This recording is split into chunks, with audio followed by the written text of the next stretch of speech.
Setetes ilmu sangat berharga. Insya Allah akan bisa menambah iman dan takwa kita. Inilah Setetes Ilmu. Ini harus kita sadari. Pernah nggak kita cemburu ketika melihat misalnya anak-anak usia SD, usia SMP menghafalkan Al-Quranul Karim. Anak-anak usia SMP, SMA, bahasa Arabnya tuh lancar. Bisa bahasa kitab. Terus kita mikir, ya Allah, dulu SD, SMP, SMA saya kemana ya? Sampai sekarang nggak bisa baca Quran. Jangan kan ngafal, baca aja salah. Terus ngelihat keponakannya bisa baca Quran. Atau lagi lewat, mampir ke pondok, atau lihat YouTube misalnya. Ini anak kecil, bisa baca. Ada nggak rasa cemburu dengan itu? Itu ketika kita, pada saat kondisi normal kita ikut kajiannya ramai, terus kita lihat anak-anak muda, usia 20-an tahun, semangat, kita renung aja gitu. Kita udah usia 40 misalnya, usia 50, usia 20, saya kemana ya? Kok gak kayak gini? Ya beruntung banget mereka. Atau kita misalnya, ada orang usia 40, 50, terus rumah tangganya berantak, karena jauh dari agama, karena jauh dari Allah. Terus udah mulai ikut kajian, terus ngeliat couple gitu, usia 20-an tahun, gandengan tangan ikut kajian, suami istri nih, anak pasutri muda, sama-sama datang kajian, pulang bareng, mikir aja dia gitu. Dan dia mungkin habis divorce, baru aja cerai, gara-gara maksiat, gara-gara gak dekat sama Allah. Cemburu gak sih ngeliat gitu? Harus saya, udah kayak gini rumah tangga saya berantakan, karena jauh dari Allah. Buru banget ngeliat mereka, masih muda, dapat hidayah, dan memperjuangkan. Itu gak ada rasa cemburu kayak gitu ya. Itu hal, subhanallah, itu hal besar.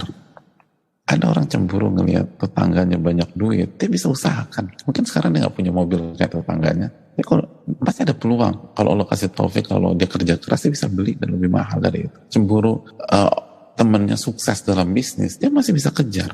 Tapi kalau cemburu waktu, skakmat hadirin, gak ada. Makanya itu kan Allah berfirman itu dalam surah Fatir, awalam nu'ammirkum, bukankah saya sudah kasih waktu buat kalian? Bukankah kami sudah kasih waktu, sudah kasih umur yang cukup untuk digunakan untuk berzikir, berfikir. Awalam nu'ammirkum ma yatadzakkaru fihi man tadzakkar. Terus kemana aja tuh waktu? Nah itu gak ada rasa cemburu kita. Makanya dalam nih, keterangan kami sangat-sangat dalam. Ngelihat begitu tuh gak ada cemburu. Yang lebih muda dari itu, Masya Allah, ilmunya udah jauh lebih banyak, Qurannya Masya Allah. Lalu mereka belajar hadis Nabi SAW. Terus akhlaknya baik-baik. Oh kita gak karu-karuan di usia 20-an tahun misalnya. Kita gak karu-karuan di usia 30 tahun. Ini anak-anak muda nih 20 tahun, Masya Allah. Kita lagi duduk di kajian, disenyumin sama mereka, dikasih makanan, mereka bawa makanan. Atau misalnya kita ikut kajian pada maghrib, tiba-tiba ada sekelompok anak-anak muda depan kita, baik mungkin ikhwan atau akhwat, laki-laki atau perempuan, tiba-tiba ngeriung, terus pas azan pada makan korma. Itulah mereka puasa sunnah. Itu gak cemburu ngeliat itu ya Allah, dulu masih muda udah pada puasa sunnah. Dan seru bagi-bagi, sharing-sharing, dibuka semuanya.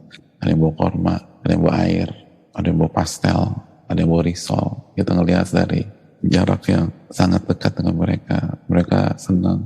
Terus begitu mereka ternyata melihat kita mupeng gitu, pengen, padahal kita lagi pengen suasananya, gak pengen makan, diajak gabung gitu. Ayo kak gabung kak, bu ayo gabung bu, pak ayo gabung ke kita pak.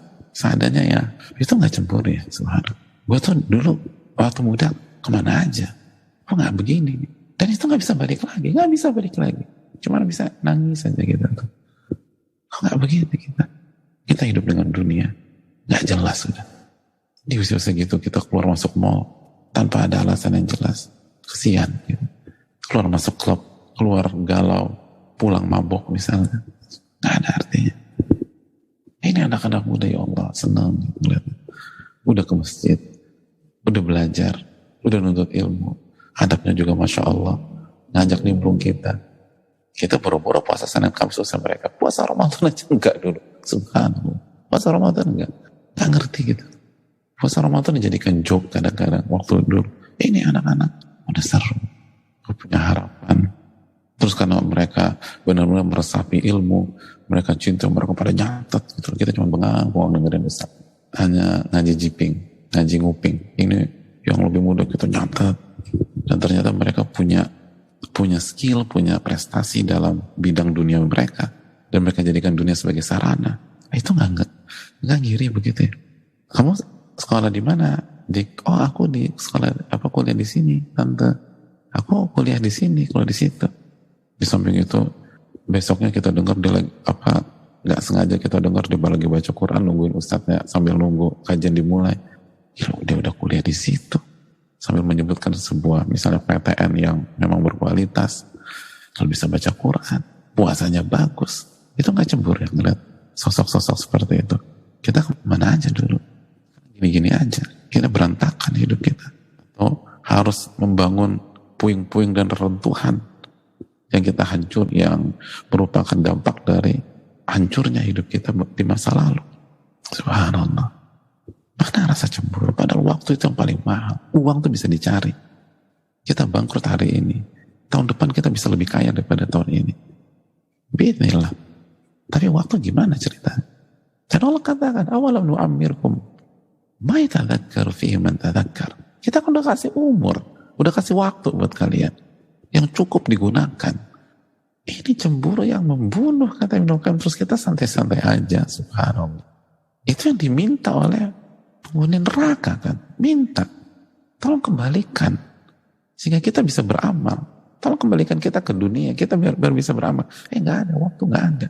Jadi yang diminta oleh penghuni neraka itu bukan duit, bukan uang, bukan jabatan. Yang diminta waktu. Waktu. Kembalikan lagi, kita kasih kesempatan kamil. Waktu dan kesempatan. Gak ada. Lihat bedanya. Padahal pada saat di dunia, waktu di depan matanya nggak digunain sama, dibuang-buang. Yang dicari uang, yang dicari itu hawa nafsu. Depan mata dibuang. Nanti di neraka yang diminta waktu. Bukan apa lagi.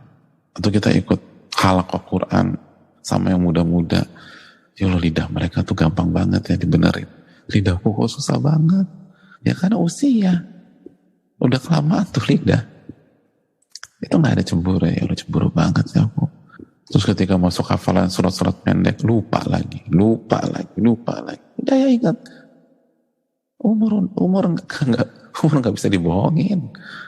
Faktor U itu benar. Terus teman-teman halaqah Quran kita yang masih usianya 20 tahun, ya Allah lancar banget, enak gitu ya. Kalau aku nggak bisa, itu nggak ada cemburu ya. Subhanallah.